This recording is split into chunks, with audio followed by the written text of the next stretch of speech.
کسی بھی انسان کے اندر پائی جانے والی دو صفات اللہ کو سخت ناپسند ہے. ایک ہے اس کا مختال ہونا، دوسرے فخور ہونا. مختال کا لفظ خیل سے ہے. خیل گھوڑے کو کہتے ہیں.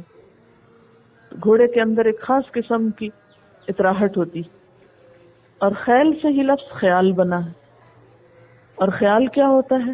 ذہن میں کوئی تصویر جو آ جائے. اور خیال عموماً کس چیز کا آتا ہے؟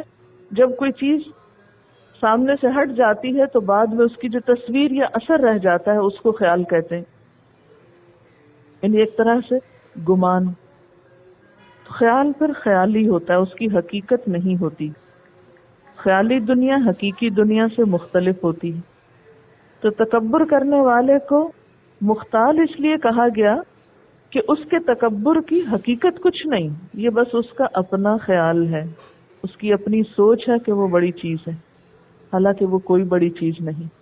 تو گویا تکبر کا تعلق انسان کے خیالات سے ہوتا ہے، انسان کی سوچ سے ہوتا ہے. آپ اپنے بارے میں جیسا سوچیں، اپنے آپ کو جس رنگ میں چاہیں دیکھیں، یہ آپ کا اپنا خیال ہے. اور ہو سکتا ہے کہ حقیقت اس کے بالکل برعکس، اور آپ دھوکے میں ہوں. آپ اپنے آپ کو بڑی شے سمجھتے ہیں، اور اللہ کی نگاہ میں آپ کی حیثیت مچھر کے پر برابر بھی نہ ہو. کیونکہ بسا اوقات ہم لوگوں کو صرف ظاہری شکل و صورت، ان کی ظاہری شخصیت اور پرسنالٹی میں پرکھتے ہیں. لیکن متکبر شخص جو قیامت کے دن چیونٹیوں کی شکل میں اٹھے گا، وہ شخص جس کے اندر رائی کے دانے برابر تکبر ہے، وہ جنت میں نہیں جا سکے گا. تو ایسا شخص پھر اللہ کی نگاہ میں حیثیت کیا رکھتا ہے؟ تو کوئی شخص جو خود کو بڑی چیز سمجھتا ہو، اسے ساتھ ہی یہ بھی یاد رہنا چاہیے کہ کبھی یہ بھی سوچ لیا کرو کہ تمہارا مقام اللہ کی نگاہ میں کیا ہے. کبھی بھی اپنے آپ کی بڑائی کا خیال آنے لگے کہ میں دوسرے سے بہتر ہوں، یہ سراسر شیطانی خیال ہے. انا خیر من.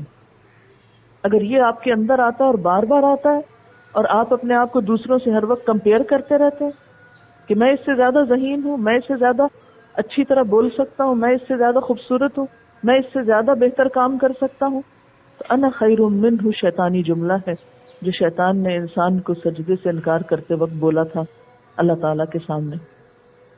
کیا کسی بھی انسان کا بہتر ہونا محض کسی ایک خاص کوالٹی کی وجہ سے ہوتا ہے؟ مثلا ایک شخص حسین ہے تو کیا اس کا حسن اس کے کل کی نمائندگی کر رہا ہے یا ایک جزوی سی چیز ہے؟ اسے کہاں سے زوم ہو گیا کہ وہ دوسروں سے بہت بہتر ہے؟ وہ تو ایک نعمت ہے جو اس کو ملی ہے. تمہیں کیا معلوم کہ وہ دوسرا شخص جس کو تم حقیر سمجھے بیٹھے ہو اور جو تمہاری نگاہوں میں بڑا بدصورت نظر آتا ہے، وہ اپنے تقوی کی وجہ سے، اپنے عمل کی وجہ سے، اللہ کے راستے میں جد و جہد کی وجہ سے، معلوم نہیں اللہ کی نگاہوں میں کتنا بڑا مقام رکھتا ہو. تو تمہیں صرف اپنی ایک کوالٹی پہ اتنا مان ہے، صرف اپنے حسن پہ ہی تم پھسل گئے ہو. اسی طرح باقی چیزوں کو بھی آپ لے لیجئے کہ مثلاً کوئی شخص اپنے مال کی وجہ سے بڑے اور تخیل میں رہتا ہے اور بڑے خیالات میں کہ میں بڑی چیز ہوں، اور وہ کسی بھی دوسرے شخص کو جس کے پاس مال نہیں حقیر ہی سمجھتا رہتا ہے، جو کہ عام طور پہ رویوں میں دیکھنے میں آتا ہے کہ مالدار لوگ جب غریب لوگوں سے